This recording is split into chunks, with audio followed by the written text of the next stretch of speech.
Daniel 1 verse 1. In the 3rd year of the reign of Jehoiakim king of Judah, Nebuchadnezzar king of Babylon came to Jerusalem and besieged it. And the Lord gave Jehoiakim king of Judah into his hand, with some of the vessels of the house of God. And he brought them to the land of Shinar, to the house of his God, and placed the vessels in the treasury of his God. The world as Daniel knew it had changed. All that had been certain in his life was no longer certain. The Babylonian invasion brought captivity, a long journey to a new home in a far distant land, and probably much fear for the future. Nebuchadnezzar had a fearful reputation. He was a power-hungry emperor, ruthless and cunning.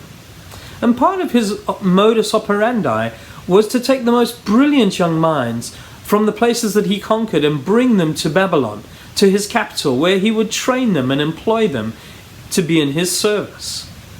And so Daniel was one of these, taken, brought to a foreign capital where the people served demonic gods, altogether different from Daniel's Yahweh. But Daniel says a curious thing in verse 2. He writes this, I wonder whether you noticed it. And the Lord gave Jehoiakim into Nebuchadnezzar's hand. Daniel recognizes that God was over this shocking new reality. Nebuchadnezzar's victory was not just the fruit of his military prowess. God had given him victory.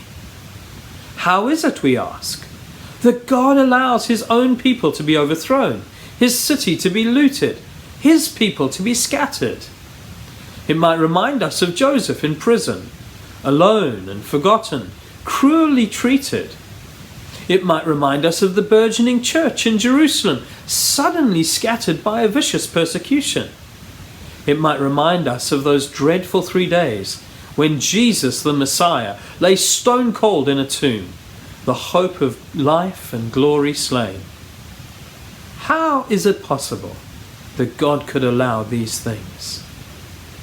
Yet, as with Joseph and with Jesus, God was working out a master plan, so great and so glorious that it cannot be understood in the moment.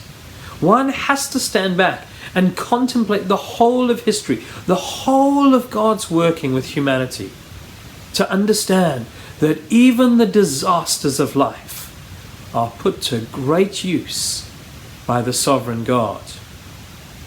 Through this exile that Daniel was part of, God would prepare the world for the coming Messiah. Hundreds of years later, God would scatter communities of Jewish people right across the nations. Synagogues would be established, places where the apostles would first go and preach the gospel, and then move into the Gentile communities around them. In a similar way, God would scatter his church from Jerusalem in order to take the gospel right across the Roman Empire.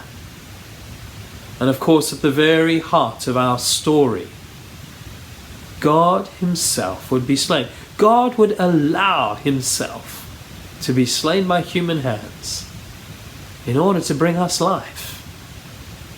Daniel could see God's hand in what was happening. I wonder, can you see God's hand in what's happening around you, in your life? Furthermore, Daniel could trust God, even though his circumstances probably seemed terrifying. Well, how about you? Can you trust God today? Can you trust him in your circumstances and your challenges? Why don't you take a few moments just to pray, to allow God to search your heart, to root out fear, and to choose to place your confidence and your trust in him today. He knows what he's doing, and he is very good. Thank you for joining me today. I look forward to seeing you tomorrow for our second day in Daniel.